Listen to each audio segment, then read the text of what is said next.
Welcome everybody. It's a bit strange because I can't see you, but hopefully you can see me and hear me clearly. Today I'm going to talk to you about strengthening core English language skills in the classroom. It's my hope that you will take something useful away with you to use in your classrooms, and it's my hope as well that this will help to build your confidence further. If you've got some useful new things to do, because that's really important. Confident teachers who are enjoying what they're doing create confident students who make good progress and are successful learners. So I just wanted to share a few of my photos from when I visited Pakistan. I really did have such a nice time, and there was so much inspiration for the work that I've put into all the books in my short visit. I do hope I can come again soon, once travel and everything is normal and I can get there. So a little bit about New Oxford Modern English. Many of you will have been using this series for some time. It was started by my grandfather, and then my father worked on it for many years, and I've been working on it for the last 7 years. And it's a really successful, strong series that does all the grammar along with literature. As you'll know if you've been using it. If you haven't been using it, get it. It's a great series, and what I've tried to do is put in the things required for the curriculum, the changes in the new single national curriculum, and to just modernise in some ways where we've needed that. So what's new? Well, we've got lots of Pakistani role models, Pakistani culture and festivals, because it's got to be relevant to your students in your classrooms. So it's really important that you use the examples around you in your classroom. There's all pre-reading, while reading and post-reading questions. So we give you lots of questions to help scaffold the text, and that encourages active reading. You can use the questions in the comprehension as you're going along. There's challenge questions and there's tip boxes, and these are trying to kind of boost critical thinking and logical thinking and get the students used to asking questions as they go through. We've got the full coverage of lots of genres, and we meet all the specific learning objectives. So you can be really confident when using NOME that you're going to cover what's required. And the new projects and chapters are there to fulfill that. But it's also kind of streamlining it so that you can get through the whole text in the school year.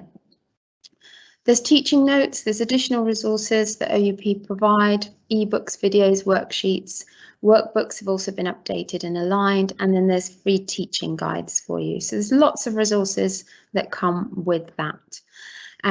We've tried to retain everything that people loved about NOME, and obviously we use student-friendly language, and we're trying to enable you to be confident teachers and students to enjoy the lessons, because a relaxed, happy student who's actively learning enjoys and learns. Okay, so for my session today, what I would like to cover is simplifying grammar and vocabulary, and how we can help students achieve fluency in English. Obviously, speaking, being active, that is the main thing. People don't learn when they're uncomfortable or when they're under stress. They learn when they're relaxed, and they learn when they're actively engaged. So I'm going to try and give you some practical examples using New Oxford Modern English that you can take into your classroom. Okay, so first things first. I've mentioned this a couple of times now. You've got to make it active. Now, I'm doing a webinar. It's impossible for me to try and make this active with you. If it was a classroom-based webinar, I could put in slides and make you contribute. But in this case, I am just presenting. So in your classrooms, don't just present. Make sure you get the students up, make sure you get the students speaking, because then they're also listening, and make sure that they are being active learners. And it's tempting to put the textbook there and say, start, let's go, let's just work through that. But I'm going to show you how to lift the work off the page and make it active for students. So, for example, if you're teaching something quite tricky like tenses, and in the textbook you have the continuous or imperfect tenses, you have the continuous tense, and you're looking at the progressive present continuous, and you've got this explanation in the textbook. This is taken from a textbook, a NOME textbook, and you've got the information and you've got an exercise there. But if you just give that to the student cold, with no active activity and no engagement, I think it can be too much. It can be off-putting. And so what we want to do is we want to have this as an excellent resource. We want the student to be able to go back to this, to go to this in the lesson. We want to talk through this, but we want to make it active. So here's how you can do that. If I was teaching this, I would try to express I'm doing things. So what am I doing? I'm holding a pen. I'm doing it now. And then I would try and get the students up and I would give them things to do. So you could give them charade kind of mime cards with actions on them, jumping, walking, eating, and the children can mime or do the action. And then we can ask the questions, and you can ask the students to ask the questions and practice the tense. What is he doing? He is eating a banana. Why are you staring at him? I am staring at him because he is eating a banana. If we take it up onto their feet and they're moving around and they are doing things, then they will be living the present continuous tense, and they will be talking about it, and then they will be able to use it. So I would say that any tense that you're doing, it's really important to get them up and get them actually doing actions. And you can use it to talk about the past continuous tense. So you can have somebody jump up and down. What is he doing? He is jumping up and down. Get them to stop. What was he doing? Notice the change. He was jumping up and down. And then in pairs, they can make up their own scenario and they can show their scenarios using the continuous tense, present continuous and past continuous, to the rest of the class. And this makes it really active. It should make it really fun. They can be silly, they can enjoy themselves, but they're speaking, they're listening, they're using the tense, and they're becoming familiar and confident with it. So that's one example.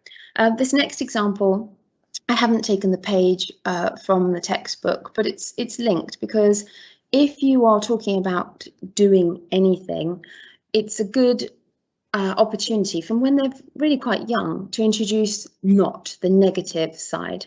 So if you're teaching not, make it regular that you bring this in. So, am I holding a banana? No, I am not holding a banana. There I'm using the negative, not, but I'm also still using the tense that we've been working on. And you can make it much simpler for younger children. So, am I crying? No, you are not crying. You are laughing. Those activities where you get them up and you get them doing something, using not, and using the tenses, that's the way to kind of get people engaged. So that's a couple of examples for you. There's my pencil that I'm not holding. You can use mime. Please do use mime if children are not confident with acting, but also you can use action.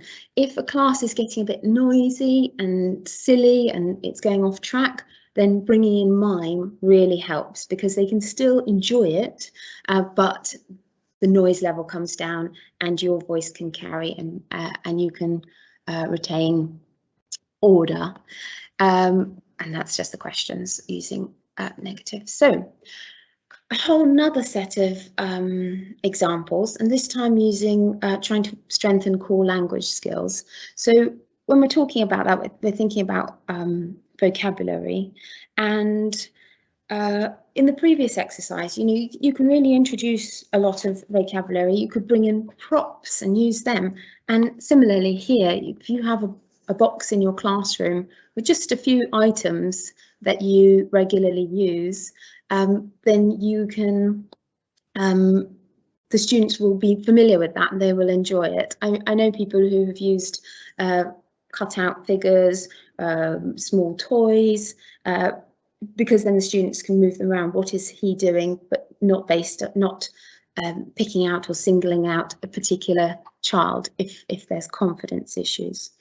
So in these examples that I'm going to talk about, again, we're trying to get students up, active, using language, but you can do it very, very simply. So if you're thinking about verbs and talking about verbs, it's a really good idea to have a word bank. So with older children, that can be in their books. They can note down new words there. But in your classroom, it's really good to have display walls and display new vocabulary and display vocabulary you want them to be using. Always have dictionaries available, age-appropriate dictionaries available. The NOME books are full of words. There's lots and lots of glossed words. So you've got a glossary, you've got definitions, but a real language learner does need a good dictionary. And online dictionaries are very good, but having an actual book dictionary in the classroom is a great idea. So example 1 here is movement. You can write on your board very simply, very large, the boy is something to school, and that gap there, you can ask them to fill it. So you could give a suggestion. You need a verb there, and you need put walking, very, very simple. But then you could give the children a challenge, because making things a game or a challenge can make it much more engaging. So in pairs, come up with as many words that you can put in there that make sense as possible. And you can give them a time limit, ready, steady, go. And then once the time's up, collect the words, put them onto your word bank. And as they become more familiar with doing these activities, they will get better at it. So it's something you could do every few days over a period of weeks. And then the race becomes, can you write down all those words, or can you act out all those words if their writing skill isn't up to it. So then you're building familiarity, you're building confidence, you're making it regular, you're building their ability to speak and to use the vocabulary. And then the writing comes. When we feel a bit more confident, then we feel more confident to put our pens to paper. And here you're just asking them, if you are asking them to write it, if they're old enough to be doing that, you're asking them to just write the one word. And they could come up with so many options, walking to school, trotting to school, skipping to school, hopping to school, running to school, rushing to school, driving to school, cycling to school, swimming to school. I mean, it's unlikely, but it does make sense. So we can use those words and those options. Once you introduce any word that will make sense is okay, it gives you a point for your pair, then it becomes fun and children want to find them. And if they've got access to a dictionary, a dual language dictionary, if they need it, they can also use them to search, and that's a really good exercise. Once they are familiar with that, or their vocabulary is good because they're in the later years, you can get them to do a kind of mime game with this. So using verbs as movement, doing things and people guessing, what is he doing, what is she doing, and acting it out.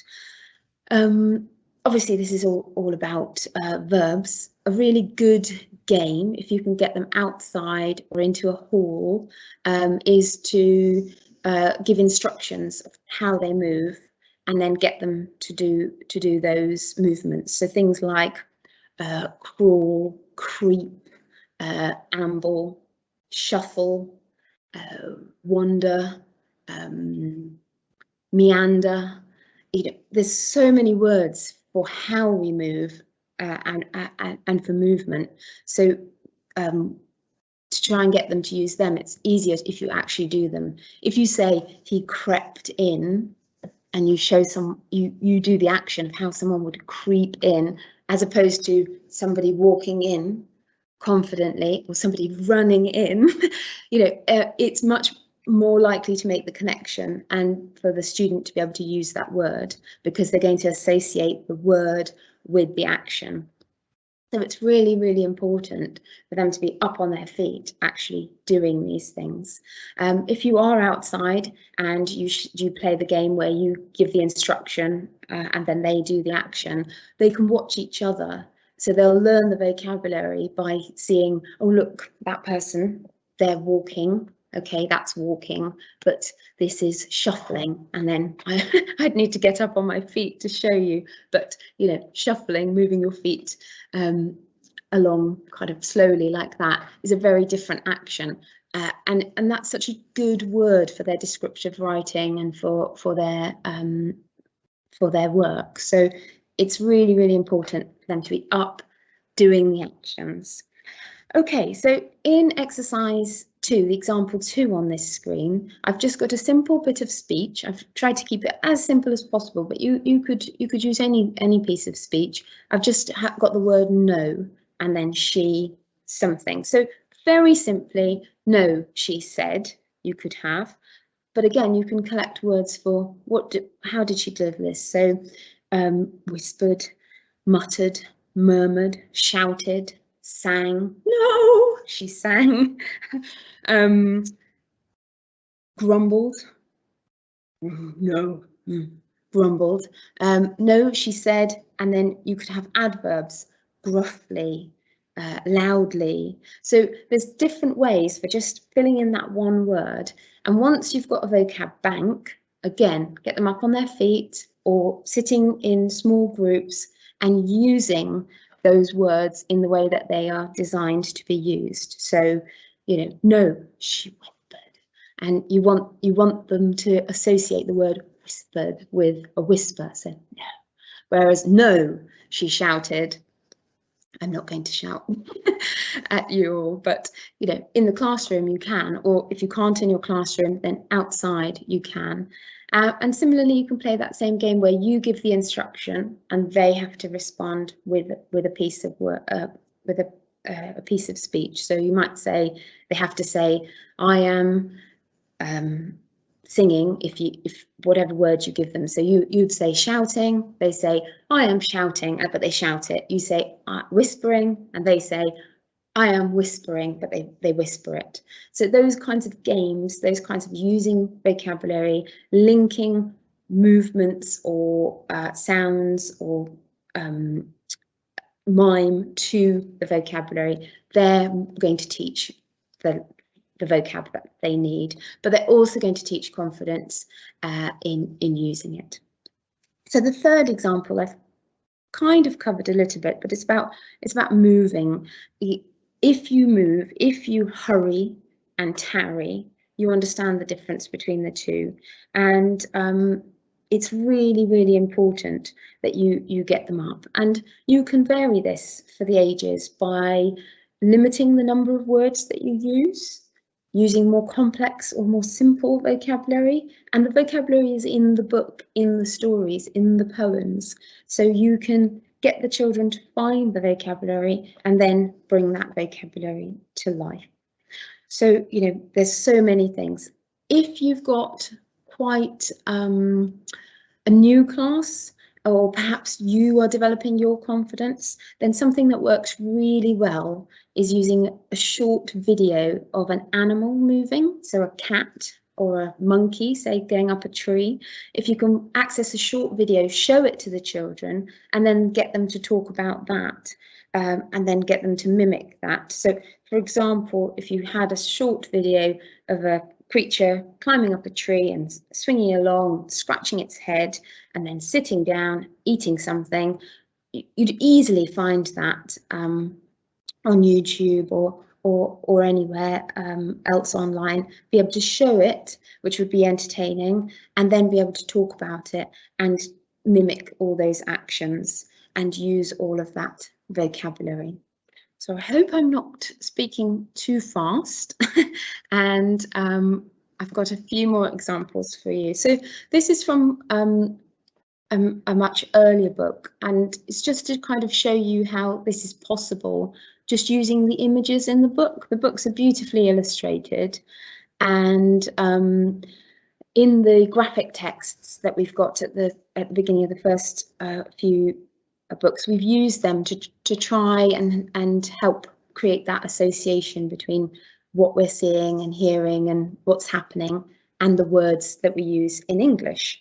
So in these two, talking is key. You can read the story, they can follow the pictures, the text is nice and simple, age appropriate, but we can go, we can use that text to build confidence. So, you know, the people are having fun. We can talk about what that means, and then we talk about what they are eating. That's ice cream in that picture. These are biscuits, that's water. What do you eat at your birthday? What do you eat for breakfast? You know, the picture can be a jumping off point for dialogue, and that dialogue makes them associate the vocabulary and use the vocabulary. So it's really important that we don't just read the text, that we interact with it. So the questions that come before, after, during the text will help you do this, but you can use it, you can do it yourself as well. If you've got quite confident students and you've read the story a few times and they can tell you who's wearing the green shirt, and they can tell you how many cups of water there are, and they can tell you that they're clapping and they are singing, then maybe what you want to do is go beyond the text to ask those questions about what the children are doing. So in your classroom, we've talked about these pictures in the story. Now let's talk about what colour is your t-shirt? What colour is this book? And bring those ideas in. So you can use something very, very little, just 2 cells of a graphic story or 1 picture from the book to keep building and to get them using the vocabulary. And it's really important that they aren't just reading along the line, repeating the words. They're using the words and they're playing and they're enjoying themselves. Okay, so another example, which is just always fun. This is a double-page spread, 2 pages taken, the one following on to show you the questions about the story on the previous page, and then the second one is later on in the book, and it's about prepositions. And again, we've got, like we had with the tenses, we've got a really detailed, clear explanation, and then we've got exercises. But what we want to do is we want to get students active. So prepositions is always good. If you can, use props. So this is the lid to my water bottle. You know, where is it? It's on my head. Where is it? It's under my hand. You know, this pen behind my ear, and we make it active. And if we do them in our classrooms, we do these actions, and then we get the students out and we get them doing them with toys. They will have a really enjoyable time, but they will also develop that vocabulary. And you can use smaller groups for this, or you can go outside and you could use the play equipment and talk about a journey that you're going on. We're going on the slide, up the ladder, over the top, and then we're going under, let's go into the classroom again. You know, we need to bring the vocabulary to life. We need to get them using it. So it's really important that they are active. There's lots and lots of examples of how to make it active. Just going to talk a little bit about using the outdoors or using a bigger space. There's something really powerful about taking the children out of their seats, so they're not sat in front of their desk, because they go into a kind of passive, you're talking, I'm listening mode. And so every lesson, try and bring some acting, try and bring some movement, try and bring some life into the classroom. I thoroughly recommend having a prop box. You're never too old for that, and students can bring things in themselves if they would like to use in these things. If you say, we've done this today, tomorrow you bring something in and you're going to talk about where it is, you're going to use the prepositions, and we're going to use these ones. That brings excitement. It keeps them thinking beyond the classroom. It gets them not just trying to get those 10 questions correct. It gets them actually using prepositions. And I just note, you know, we've got these silly fun pictures in the book. Just use them, always use them as a starting point, because then you're also getting the children to interact with them. Okay, so I think I've kind of got a few more things to just bring it back to talking about NOME, and to kind of link that up. So, oh,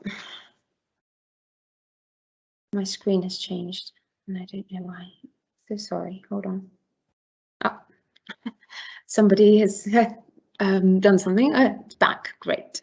Okay, so in NOME we've got this, but I just want to talk about some of the other things. So the pages I've picked out here, the first one that's numbered page 148.